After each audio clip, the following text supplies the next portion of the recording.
This episode is brought to you by FX's Love Story, John F. Kennedy Jr. and Carolyn Bessette.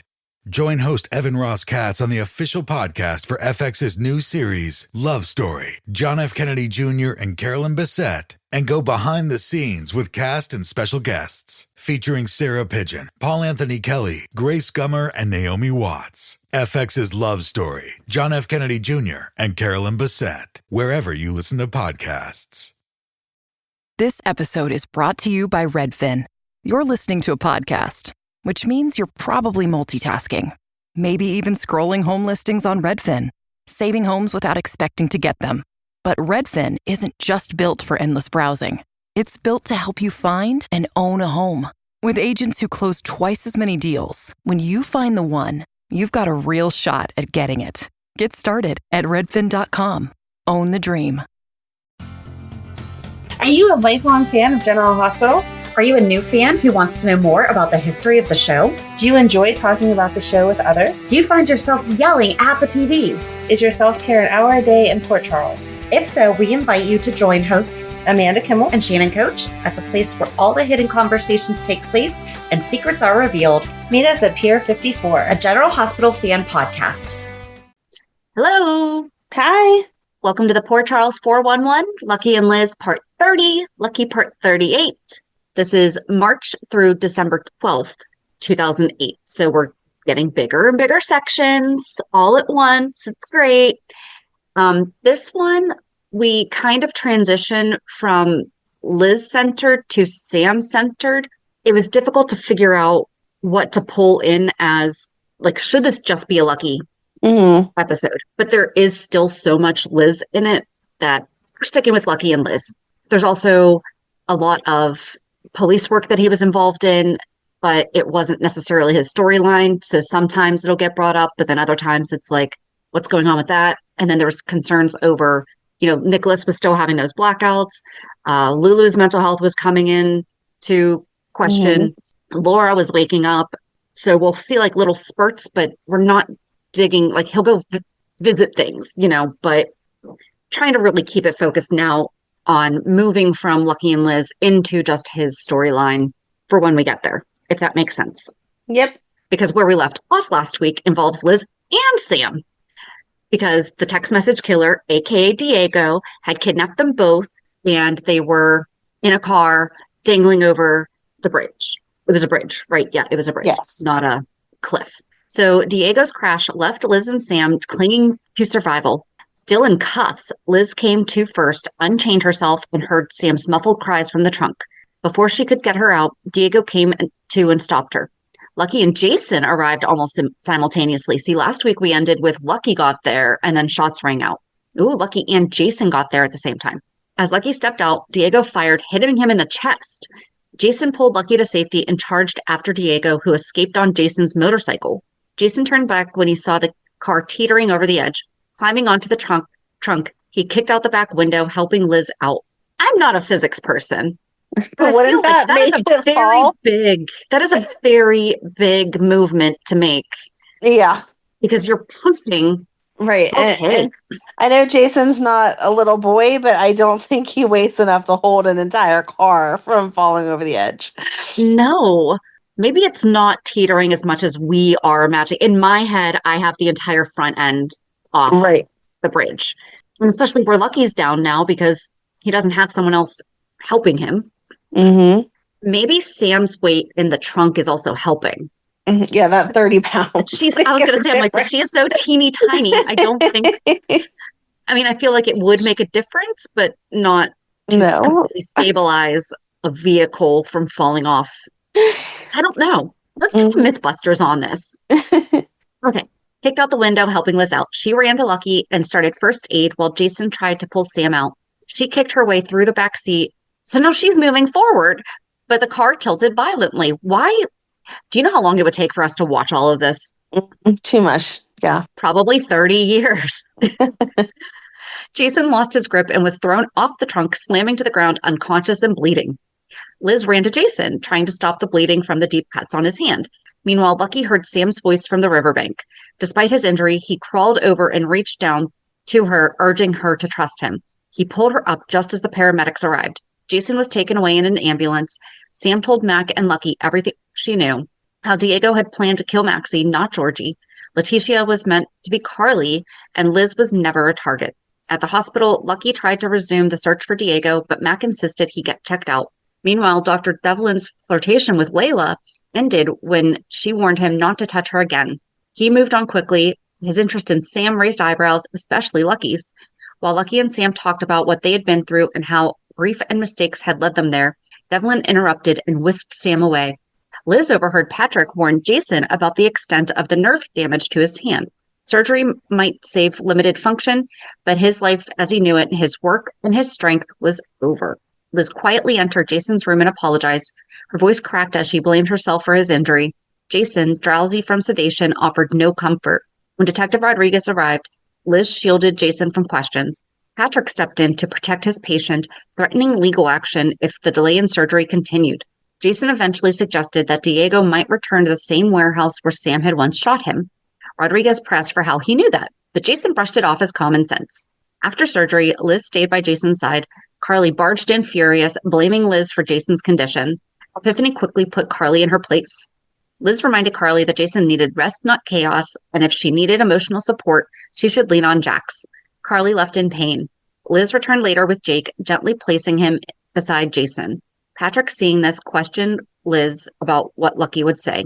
He quickly apologized, but Liz admitted that Lucky wouldn't have approved. Their conversation turned personal, and Patrick confided that he might be a father. Liz encouraged honesty. When Robin entered and denied the pregnancy, the moment had passed. Outside Jason's room, Lucky caught Sam when she stumbled. She thanked him, and he reminded her that his actions weren't out of duty, out of concern. She doubted him. Their exchange grew tense, and Sam regretted putting kids at risk, and Lucky admitted his drug use had done the same.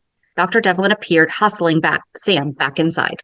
As the days passed, Lucky remained suspicious of Dr. Devlin's interest in Sam, of Monica's shifting stories about her stolen car, and of Liz.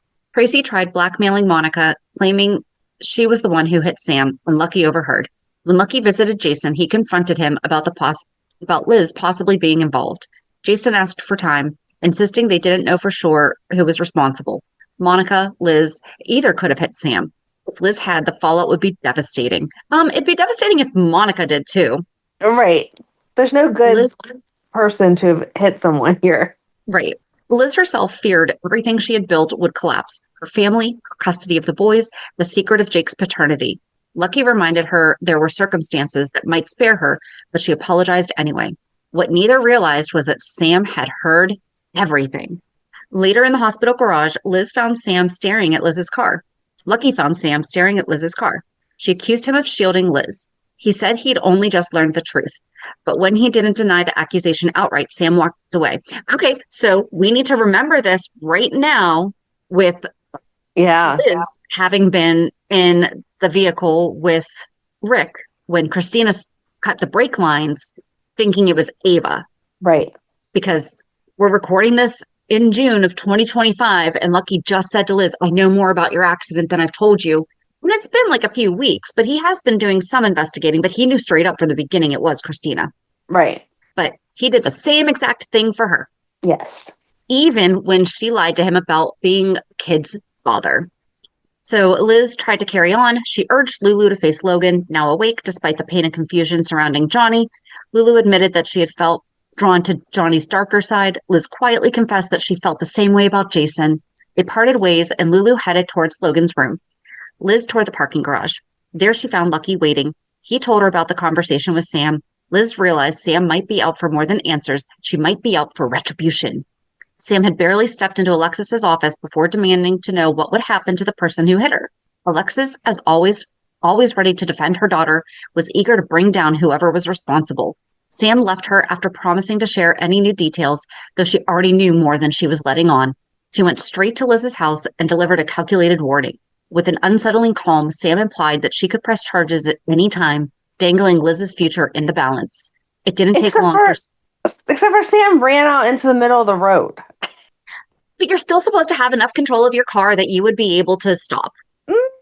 I mean, yes, but depending on how fast you're going. Well, absolutely. I'm not saying that that's unreasonable because so I don't see if you jump out right in front of it. Exactly.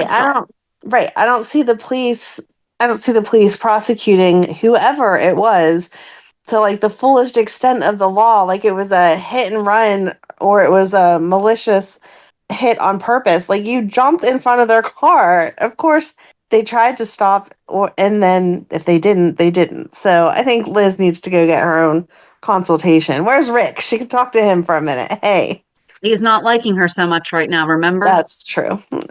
I get it, though. It didn't take long for Liz to see through her act. Sam hadn't regained her memory.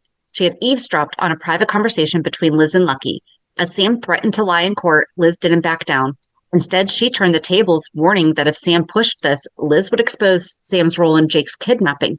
It wasn't a bluff. Jason and Amelia had uncovered the truth that Sam had let a stranger snatch Jake from the park and stood by watching. Sam reminded Liz that dragging everything into court would force the truth about Jake's paternity to surface. Would Liz risk her son's safety to protect herself? Seriously, these women have so much blackmail on each other. It's like, who's got the greater blackmail? Right. Liz insisted the hit and run was an accident.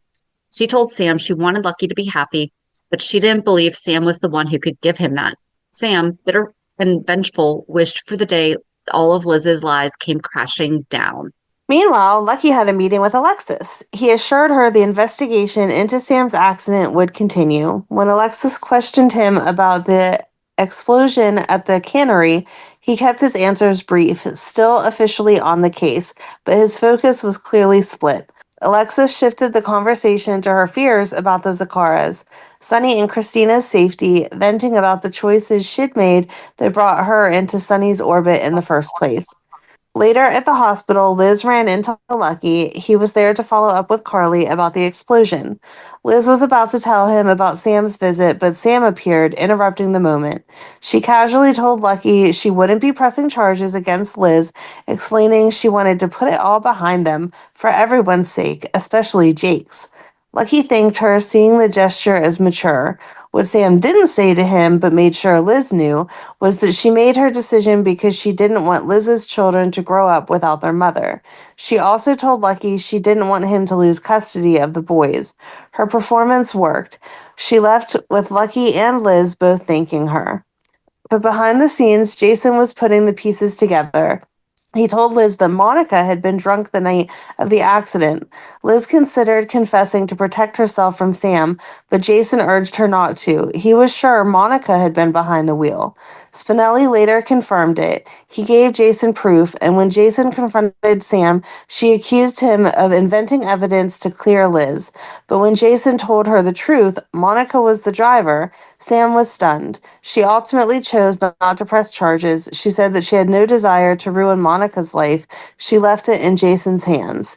Jason met with Liz soon after and told her that she was not the one that hit Sam. They kissed, and though relief flooded them both, it quickly turned bittersweet when they talked about Monica.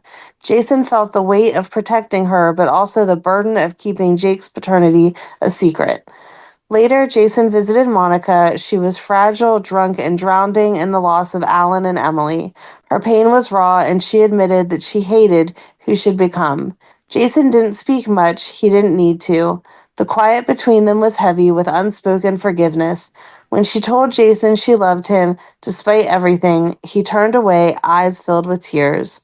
At the hospital, Liz dropped by with the boys and asked Robin to watch them while she ran an errand. Sure, because I'm just working. That's fine. Drop your kids off to me. No big deal. As a doctor. Robin tried her best to keep up, negotiating with Cameron over her stethoscope. Epiphany and Patrick watched with amusement, offering no help. Liz returned just in time to rescue her. Later, she checked on Monica and offered support. Monica admitted she was ashamed of how far she had fallen. Liz reminded her that Emily would have stood by her. They embraced before Monica left for court. Robin later told Liz she admired her for raising the boys on her own. Liz confessed it wasn't easy, but said every minute was worth it. Robin asked if she'd ever thought about being with Jason again. Liz hesitated. Jason's world was still too dangerous, but Robin reminded her that love could survive anything if it was real. She broke up with Jason for the same exact that these women all have conversations about their romantic relationship with the same man. Right. Is a little weird. Exactly. And But that's exactly why she did. yeah, and love can survive anything unless your job gets my child killed, then no, sorry, it's not enough. Right. Jason and Liz spent a quiet moment at her house. Jason, grief-stricken over Michael's shooting, blamed himself. He told Liz he could no longer promise her or the boys' safety. She asked if he was choosing that life over them. He admitted he already had long before they met. They kissed and with tears in their eyes said goodbye once again, though never truly letting go. At the reopening of the Haunted Star, Lucky invited Liz to help keep an eye on Luke, who was celebrating in full form. Sam was caught off guard when she saw Liz at Lucky's side. Hurt, she pulled Lucky aside to ask why he hadn't warned her.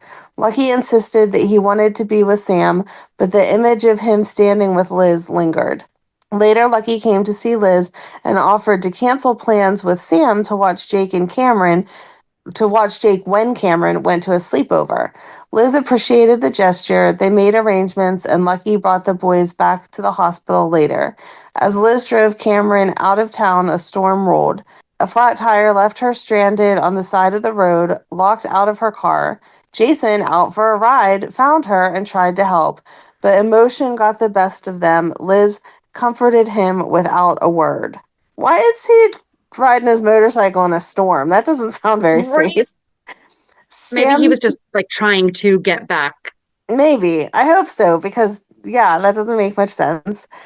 Sam met Lucky on the docks, offering coffee and muffins. They talked about the boys. Lucky told her Liz was still hesitant about letting Sam be around them.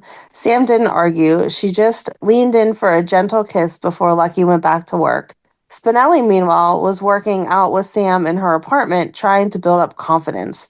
Lucky arrived mid-session, surprised to find Spinelli shirtless on her floor. Sam explained quickly. Lucky admitted he was glad Spinelli was spending less time with Lulu. He didn't like the mob ties. Sam defended Spinelli, saying he deserved a chance to win the girl, even if she wasn't sure he ever actually would. Back at the hospital, Liz tried to help a patient who was vague about his symptoms. Eventually, he admitted to having issues with a prescription for erectile dysfunction. Embarrassed, he left. Lucky overheard the conversation and mentioned there had been other similar cases. Maybe a bigger issue was at play. I'm not sure what that had to do with anything, but okay. A bigger issue. Play on words. Sorry. I'm a 12-year-old. Later, Sam approached Liz and apologized. She explained her feelings for Lucky and why she struggled with the boys. Liz agreed to ease her restrictions cautiously. They talked about trying to coexist for the boys' sake. Maybe, Liz suggested, Sam and Lucky could take them to the fair later in the summer. Sam was touched. They agreed it was time to stop carrying old grudges. Soon after, Lucky invited Liz and the boys to dinner at Kelly's. It felt familiar, almost like slipping into an old rhythm, but this time there was a layer of clarity between them. They weren't trying to be something they used to be. They were co-parents navigating a new normal with mutual respect and shared love for their children. Aww. At Kelly's, Jason saw Liz, Lucky, and the boys walk in together. They looked like a family. He didn't approach. He just watched, alone, as the door closed behind them. This does make you just feel so sad with that. Then Jason had a tense exchange with Sonny over Mike's gambling and protection. Afterward, Lucky visited Jason under the guise of police business, and in truth, he came to say thank you for trusting him to raise Jake and for keeping him safe. They shook hands, no bitterness, just quiet understanding. And then Sam and Lucky had gone to Mexico, and now they're returning to Mexico, and they brought more than sand and secrets. It brought a reckoning. As they settled into the quiet of her penthouse, the energy shifted. Sam spoke openly about her lifelong search for fulfillment, admitting she feared real happiness would cause her to regress into old self-destructive patterns. Lucky listened closely, his disappointment barely masked when Sam struggled to answer whether she was happy. Gently, he pressed her until she finally confessed that her past, her losses, especially the death of her daughter, had left scars that made her hesitant. She also brought up Lucky's deep bond with his children and how it mirrored what his own father never gave him. Sam wondered where she fit in that picture. Then came a surprising admission. After Lucky had canceled the date to be with his kids, Sam had gone to visit Liz at the hospital. She claimed she had acted on impulse and tried to make peace. Sam told Lucky that Liz had been civil but voiced concern about Sam's role in the boys' lives. Fair enough. Listen, we're not supposed to, we can not like, Yes. we're not supposed to get in the way of our ex's romantic, but if they tried to kidnap your child, right? I feel like you are absolutely justified in being hesitant to have them near them again. Yes. Liz didn't want Cam confused by Lucky's complicated romantic life. Come on, Liz, be honest. That conversation had left Sam uncertain of her place. She labeled herself an emotional coward, but Lucky cut through the overthinking. He told her that their relationship didn't need to be this hard. They simply had to trust each other. Sam smiled and agreed to try and then kissed him. Later at Kelly's, Sam overheard Lucky talking warmly about her to Mike. She was touched and said so. The two sat together, continuing to navigate the shaky ground of a relationship built on shared vulnerability and unresolved pasts. When Sam later invited Lucky to meet her at the clinic, she opened up even more. The trauma of her daughter's death still clung to her, especially after watching a young girl nearly die from counterfeit drugs. She was furious and desperate to act. Lucky, ever the procedural thinker, told her there was little the PCPD could do without a solid lead. Sam wasn't satisfied. Nicholas stepped in, offering to fund a private investigation to work alongside the police. It was a rare moment of alignment. Lucky agreed, and together they formed a plan. At the clinic, Sam proposed to go undercover to infiltrate the drug ring. Lucky shut it down immediately. He believed it was too risky and insisted that she let law enforcement handle it. Sam disagreed, certain that she was their best shot at getting inside. Their debate was interrupted by a case at the hospital involving Jerry Jacks. When Lucky saw Liz, he apologized. He wouldn't be able to take Cameron to the baseball game. Liz was understanding, but the moment was interrupted by Sam, who saw Lucky holding Liz's hand. A heated argument erupted in front of the hospital staff and patients. Sam stormed off, telling Liz, "He's all yours." Liz, clearly rattled, went to Nicholas. She insisted she didn't want to be the reason Sam and Lucky broke up. Nicholas was skeptical, given her history with Sam. Liz said she believed she and Sam had reached some kind of a truce and admitted that if Lucky had found happiness, she needed to respect that. Back at Sam's penthouse, the breakup proved to be nothing more than a strategy. Lucky was already inside waiting. They kissed, and Sam thanked him for trusting her. The breakup had been staged to protect her undercover role. As she continued working her way into the cartel, Sam kept her distance in the public. She told Lucky it was difficult not being there for him, especially when Lulu was taken hostage, but she was close to landing a piloting gig with the smugglers. Lucky continued to carry the weight of Lulu's situation heavily. At the hospital, he confided in Liz that Lulu's behavior reminded him too much of their mother's breakdown. Later, he reassured Sam that he had blocked a deadly force order from being carried out against Johnny, but his concern for Lulu only deepened. Sam stayed focused on her mission, even as it strained both of their nerves and their connection. Liz eventually showed up at Sam's door, surprising her with a plea, "Give Lucky another chance." Liz clarified that what she and Lucky shared was purely paternal and that she believed Sam could be what Lucky needed. Sam, caught off guard by the sincerity, thanked her and admitted she respected Liz for looking out for him. Lucky and Nicholas, meanwhile, confronted Scott Baldwin over the reward poster for Lulu and Johnny. Scott refused to back down, blaming Lulu for Logan's death. The brothers accused him of using Lulu to get revenge on Luke and Laura. Scott wouldn't budge. Later, Sam returned to the clinic with a new update. She had secured the piloting job.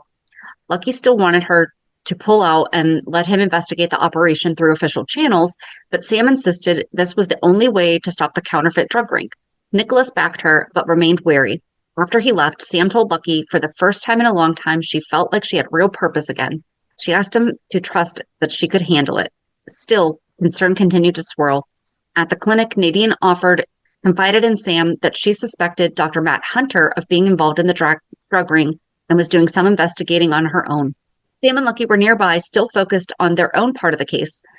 Liz stopped by to talk with Nicholas and admitted that although she didn't trust Sam, she recognized that Sam was good for Lucky, especially now. Both Sam and Lucky overheard the admission, and it landed heavily. Sam continued her undercover work, now navigating the docks and dealing with suspicious foremen. She and Lucky staged another fake confrontation when he showed up. To keep appearances intact, Sam slapped him and he walked away, clearly uneasy about leaving her in a dangerous situation. And just as she began to inspect a shipment, something unexpected happened. Dun, dun, dun. We should keep a tally. I know this time was fake, but we should keep a tally of how many times one woman says to another, "That's fine, you can have him." Great. Oh, there's not enough paper in the world. My remarkable would run out of space. So Jerry remained fixated on Sam's loyalty, especially since she was supposedly no longer involved with Lucky. She insisted the relationship was over, trying to maintain her cover. Jerry baited her with comparisons, claiming they were more alike than she'd admit, two people who gravitated towards the darker edge of life.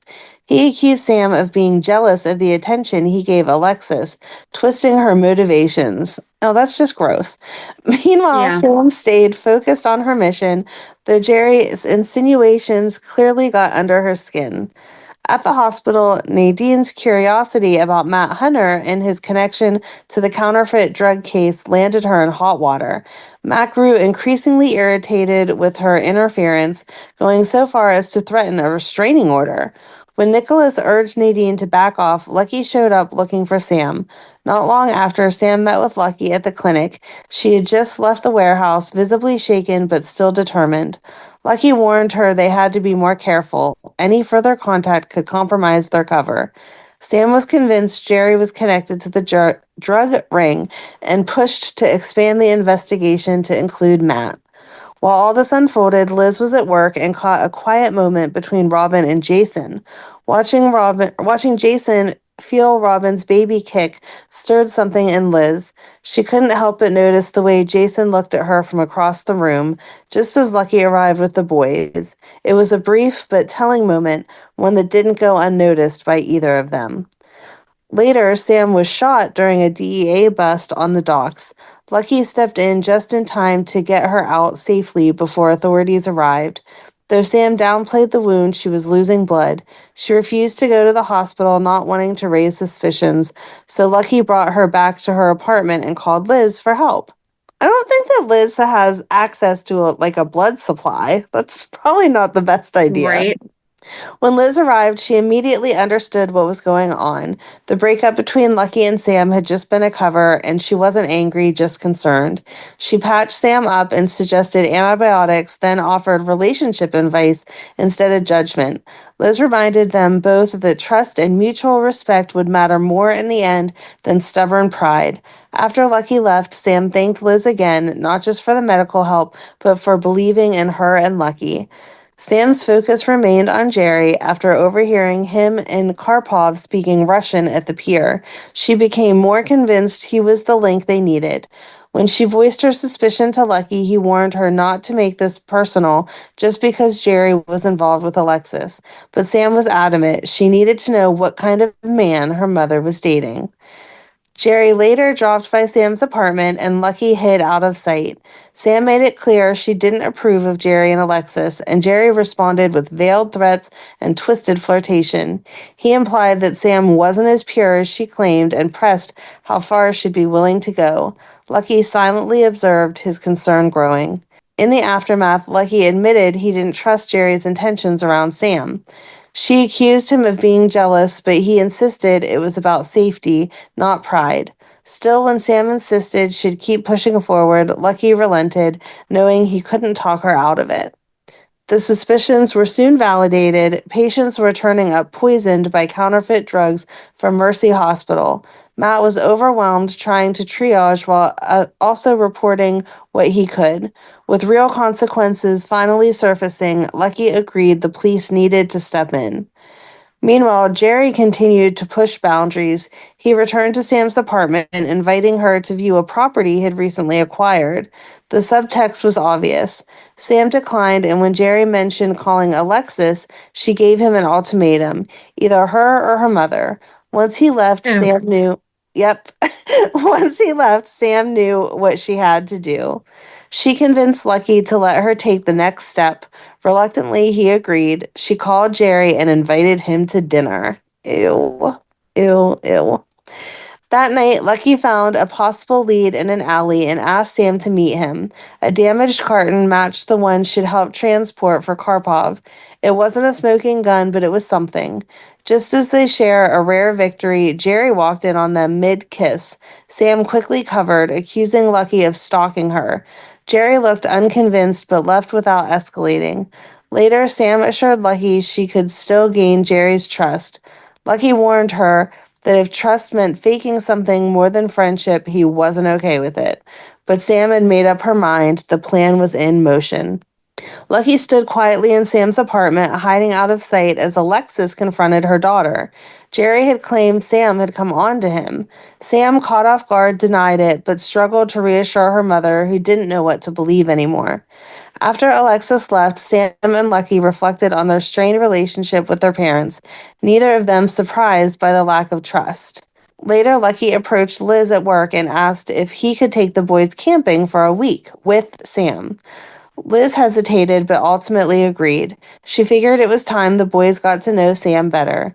Just as Lucky stepped into the elevator, Rick stepped out and shared that Johnny was headed to Shady Brook. It didn't sit well with Lucky. Meanwhile, Liz got a call from Jason inviting her to Italy. Heck yeah. Right? Before the trip, Lucky and Sam stopped by Liz's to pick up the boys. When Liz casually mentioned her trip with Jason, Lucky snapped. Sam gently reminded him that if Liz could accept Sam being in the boys' lives, Lucky needed to accept Jason in Liz's. Begrudgingly, Lucky backed down. The exchange ended on neutral ground, with both sides reaching a quiet understanding. After the trip, Lucky and Sam brought the boys back to Liz's and settled them down for a nap. Their flirtation on the couch escalated until Sam hit pause. I would hope so. Don't be hooking up in Liz's house. That's gross. The boys were upstairs and Liz could walk in at any time. Lucky revealed he'd told Cameron that Sam was his girlfriend. Sam, touched, admitted how deeply she cared about Lucky and the kids. Just as they resumed kissing, Liz walked in. And we never saw the outcome from that. I'm pretty darn sure that I came back to check, or like I went to check, and I don't think that anything really happened other than, like you said, don't be hooking up on my couch. Right. Over dinner one night, Sam had to cut the evening short after getting a call from Karpov. On the docks, Karpov laid out details about the incoming shipment. Sam mapped out the route. Unseen, someone photographed the entire meeting.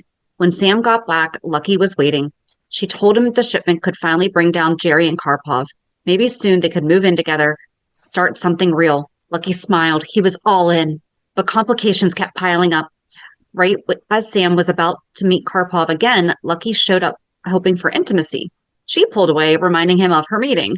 Disappointed, Lucky let her go. Claudia saw Jerry at the pier and covered for him when Lucky showed up. Claudia's lie that Johnny was with a prostitute to forget Lulu hit a nerve with her brother, who overheard everything. Back in town, Lucky visited Alexis, who grilled him about Sam. He played dumb, hiding the fact that he and Sam were still involved. On the docks, Sam told Lucky that Jerry had the evidence that they needed, a PDA, and that was like a BlackBerry. And back in the day, that was the electronic. No one knows what those are anymore. Was it personal? Hold on, PDA, personal digital. It's a personal digital assistant. There's a really good movie called Little Black Book. It was Brittany Murphy and Ron Livingston. Oh. And it's really good. It's an older movie. I love it. But one of the central characters, even though it's an inanimate object, is his Palm Pilot. Oh, okay. And they're always like, "You took my palm. What are you doing in your palm?" Sorry. And that ages it. It's like, what's a Rolodex, kids? Right. That is our Rolodex. Soon after, a warrant was issued for Sam's arrest. Alexis begged her not to say anything self-incriminating, but Sam wanted her mother to believe that her motives were pure. Lucky stormed in during the chaos, playing his role as a detached officer to protect their undercover work. Mac insisted on the arrest. Sam was cuffed and taken in. At the police station, Jerry waited smugly as Sam was brought in. She lunged at him, furious. Inside the interrogation room, Lucky asked if the drugs found in her place were real. Sam said that Jerry had planted them, and she was sure her prints were on everything. Lucky couldn't hide how shaken he was, especially after learning Alexis had found Sam and Jerry together in the hot tub. I mean, that's a sacred hot tub at this point. Yeah. He asked if Sam would have gone all the way with Jerry, and she said no. He didn't believe her. Later, Lucky vented to Nicholas, who stepped up and offered to post bail for Sam. Jerry visited Sam in her cell, smug and flirtatious. Sam played along, hoping to extract more information. Lucky walked in and saw them. It stung. He left, still doubting her. Sam begged him to meet with her later, but Lucky told her he was leaving town. Sam went to Lucky's place anyway. She insisted she had been honest and that she loved him. He didn't budge, still furious over what Alexis had seen. Before they could resolve things, Lulu barged in with news that Scott had taken Laura from Shady Brook. Sam stepped back and let the Spencer siblings handle it, promising Lucky she wasn't giving up on them. Lucky was skeptical, but Lulu's confession that she had killed Logan and that Scott was after revenge pushed him to act. She said Laura had woken up and protected her from Scott. Lucky called Shady Brook and confirmed that Laura was missing. In Los Angeles, Lucky, Lulu, and Nicholas searched for clues in Scott's hotel room. When Lucky was detained by a local detective, Lulu posed as a maid and broke into the room with Nicholas. They found evidence of Scott's twisted plan. Man, she is just like a pro at breaking into hotel rooms. She is. She started young. And she was dressed as a maid. Yep. She did that when she broke into Martin's hotel room. Yeah. I mean, if it works, it works. When Lucky returned with hotel security, they were caught. They found evidence of Scott's twisted plan. He had brought Laura there to win her back by revealing Luke had married Tracy. When Lucky returned with hotel security, they were caught. Lulu was released thanks to Lucky, but Nicholas, being foreign-born, was threatened with deportation. Back downstairs, the siblings confronted Scott, who claimed amnesia. Nicholas, I can just picture Scott claiming amnesia. Yep. Nicholas didn't buy it and promised to fund a private search. At the crash site, Lucky and Nicholas joined rescue workers. I don't know what crash site we're talking about right here. Sorry, guys.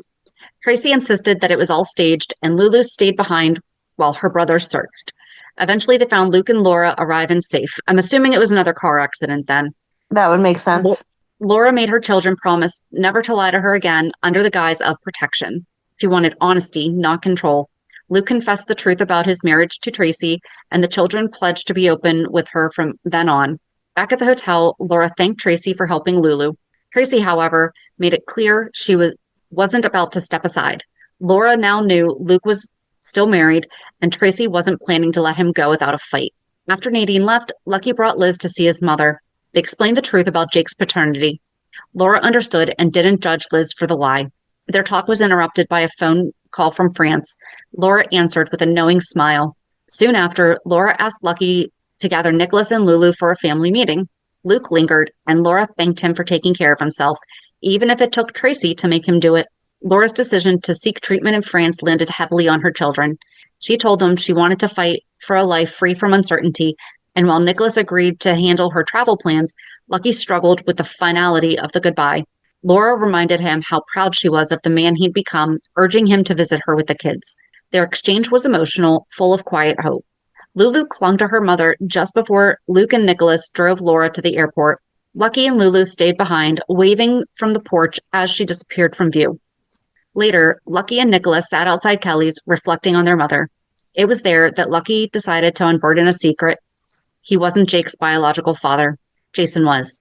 Nicholas was stunned. Lucky explained that the decision had been about keeping Jake safe from Jason's world, and Nicholas, though surprised, admired Lucky's devotion to the boys. Lucky made it clear fatherhood had never been a chore. He loved Cameron and Jake as his own.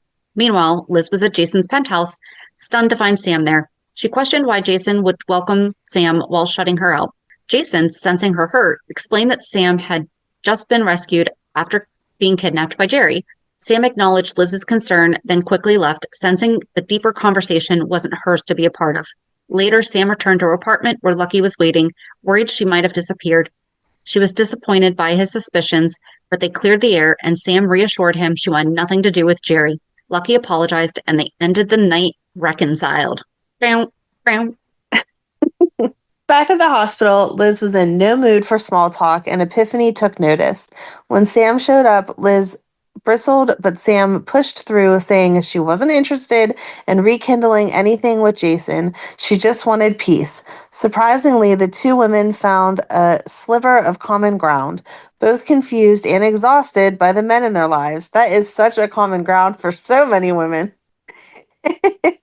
Liz wondered aloud whether love alone was ever enough. Sam reminded her that Jason did love her. Soon after, Lucky saw Liz and Jason talking at a crime scene and immediately pulled her aside, furious. He accused her of undoing everything he'd done to protect Jake. Liz insisted he had no right to interfere in her personal life, just as she didn't in his, but Lucky didn't back down. He told her she was living in a fantasy if she thought a future with Jason was possible. On the dock, Sam informed Lucky she'd taken a risky undercover job. He tried to stop her, but she refused. Then Lucky was startled when Sam asked to meet him at Liz's. Strange enough, but the phone call ended with what sounded like gunfire. Liz panicked, fearing her home and children had been exposed to danger. Lucky dismissed it as a false alarm, but Jason soon confirmed that a violent mob retaliation was underway. He urged Liz to pack up the kids and disappear. Sam would go too. Jason wanted them in one of his safe houses, but Lucky insisted on a cabin he trusted. Sam and Liz left with the boys. A figure watched from the bushes, making a call. On the road, Sam and Liz tried to ease the tension with small talk, but a loud bang cut the conversation short. Thankfully, it was just a flat tire. Sam quickly changed it, and for the first time, the two women shared a laugh. Liz admitted she'd been nervous about the arrangement, but was grateful they were working together. At the cabin, Liz got the boys settled while Sam unloaded supplies. Liz called Jason to assure him that they were safe, though the phone barely worked. Moments later, Sam heard something in the woods and rushed inside to warn Liz. They weren't alone. When Liz picked up the phone to call for help, the line was dead. They waited, hoping Jason or Lucky would arrive first, but it was the enemy who came. A shot rang through the window, narrowly missing Sam. Lucky arrived soon after.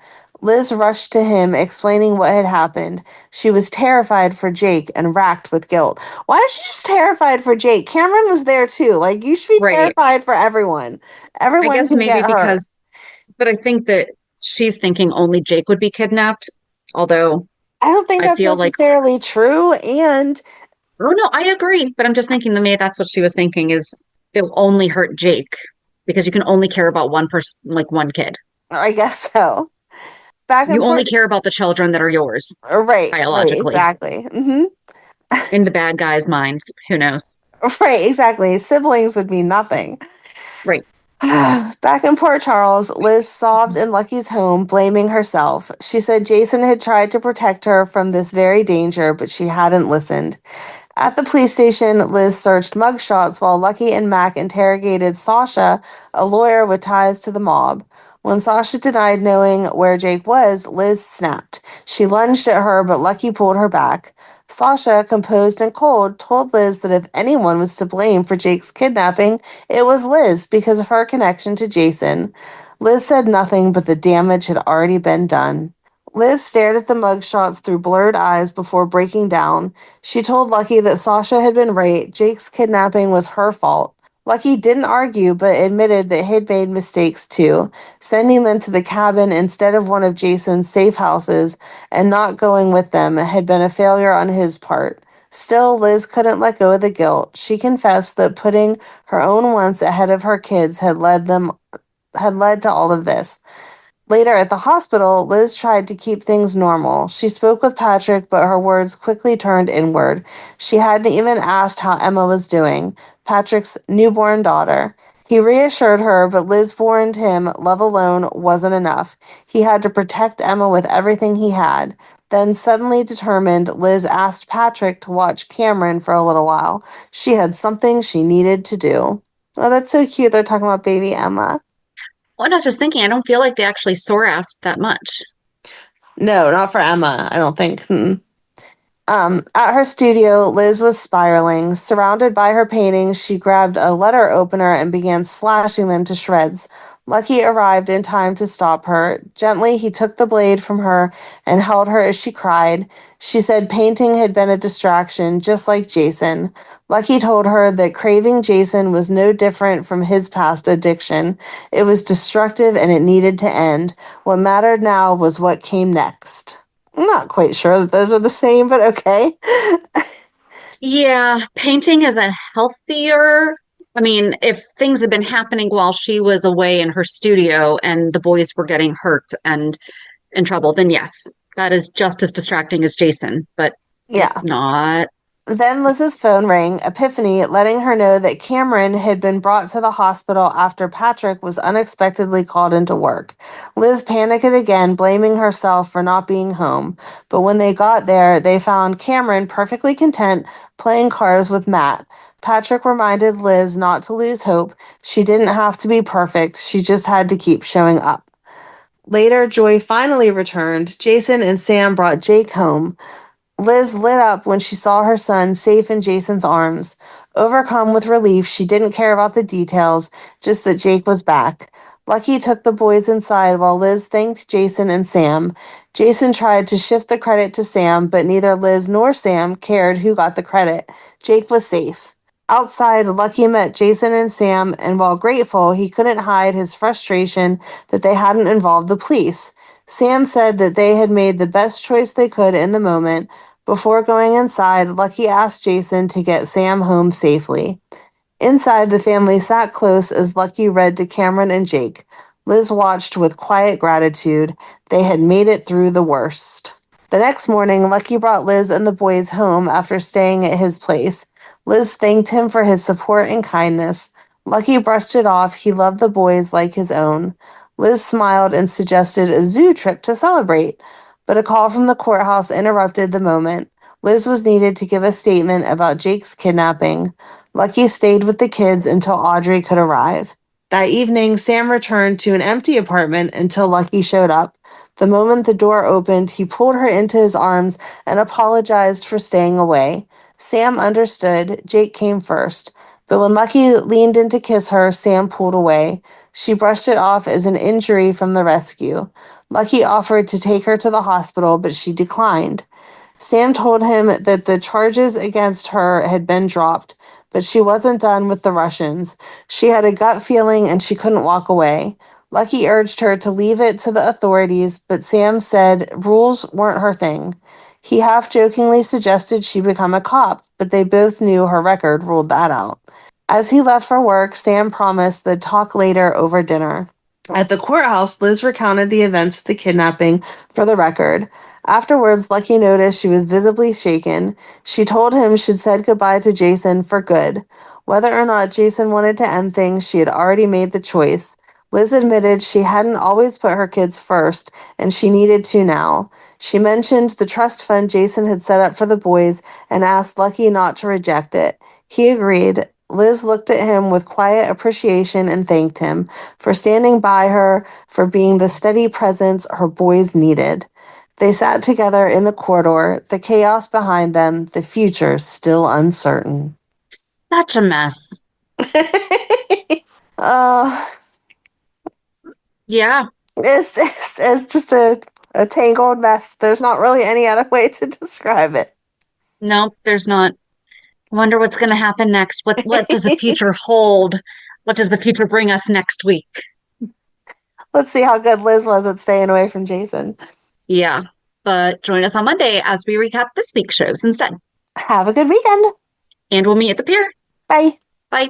If you enjoyed today's show, we invite you to go to pier54podcast.com to subscribe on your favorite platform. Don't forget to leave us a review. And you can also follow us on many social media channels. Just search for Pier 54 Podcast. Also, we are not perfect, so if there is something that we missed or messed up, just let us know by emailing us at pier54podcast@gmail.com.